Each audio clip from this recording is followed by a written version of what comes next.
expensive, aren't they? What, racks and stuff? No, like a temporary storage place, because we had loads of stuff in the garage, yeah, and now Right. we are like claiming part of it to make a little bigger study. So we need to get rid of a lot of stuff in the garage, yeah. Okay. So yeah, you need to find one of these monthly temporary storage places, don't you? Yeah, and in my part of the world, they're like £100 a month for about 30 square feet. Wow. Right. Everything is. Yesterday, somebody was saying to me, right, that the cost of extension in Surrey is at the moment, he said, about 3,000 per square meter or per square feet. Yeah, Yeah. that's ridiculous, no? Per square foot. Per square Per meter. square foot. Per square meter. Per square feet. Yeah. Yeah. Right. Do you know what it is in your area by any chance? I've got no idea. I've never done any extension stuff like that. How many square meters are you extending?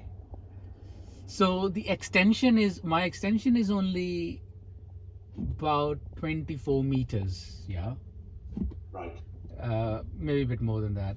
But what I'm doing is I'm knocking the wall between my garage and my diner, and I'm knocking the wall between my diner and the kitchen to make like one big open plan area. Okay. Right. So that they are saying is about, the whole thing is about 50 square meter. Right. Okay. So it's costing me an arm and a leg, and my mortgage is now going to be back at where I started. So, and I'm 47. I'm telling my wife, like, when is this going to end actually? Because by the time we pay this off, you will be saying, well, this is looking dated now. Yeah, it's a difficult game, isn't it? Yeah. It's just rigged, completely rigged. And the thing is, I'm awful at DIY, so every time I have to like stick a nail in the wall, I have to call somebody, which is not good for your pocket. No, it's not. My problem with DIY, and I tell this to everybody in the family, is I like doing it, but every time I do something, I make 2 other jobs.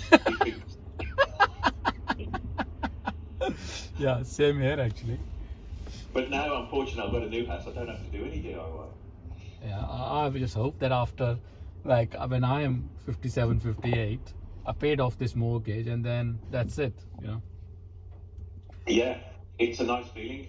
Yeah. But my mates in India, right, they are doing similar job as I am doing here, yeah.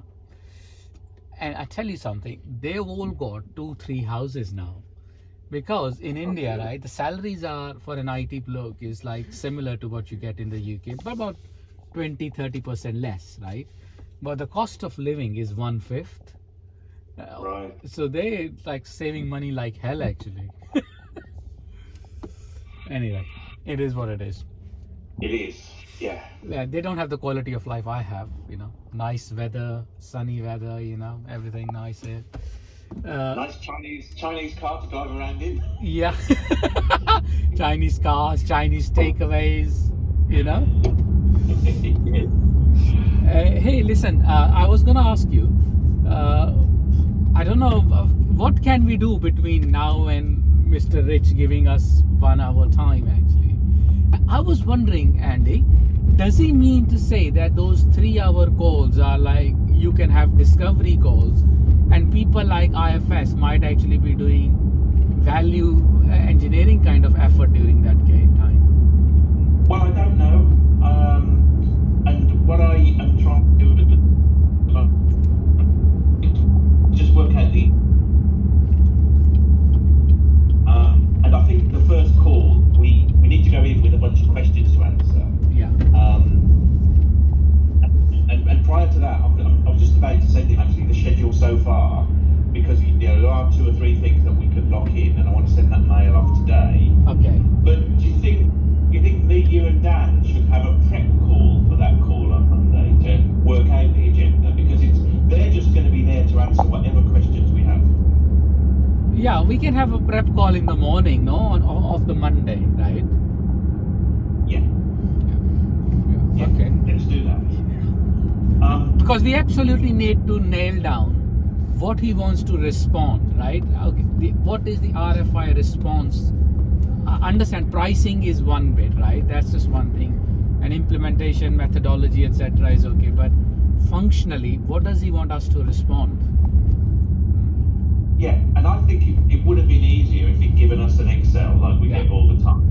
Yeah. But I think his Excel is in those scenario documents, and we have to extract that. Well, and we have to do a selling job. We have to show them why our solution is better.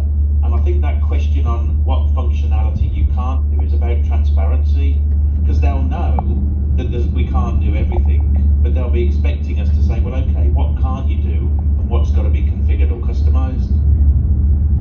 Yeah. And what I don't know, I think because maybe you've been a bit cagey on this, is what's our fit? If I did an Excel and added them up and made a pivot table, am I 80%, 90%, 95%?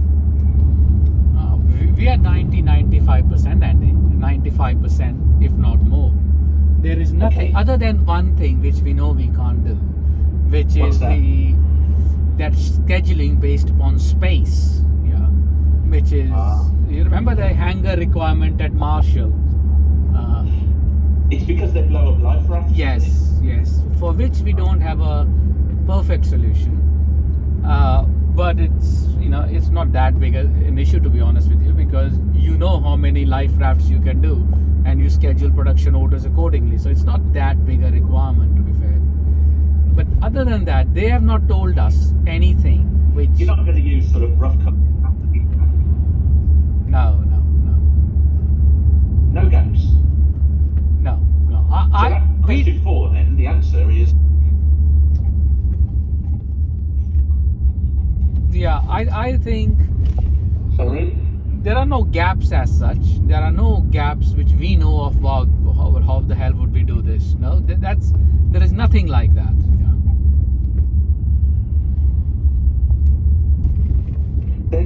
Then we have to just work out the best way to sell it. I just put my thoughts down in a mail to Mark. Did you see that? No, I haven't. No. Okay. I was just have a read of it when you get a chance, because I'm trying to start thinking about what our win themes are. You know what we should do, buddy? I didn't copy you on that, right? No.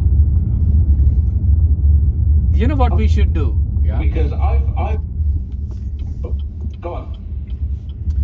We should look at all the nuances which he has written in that document. Yeah.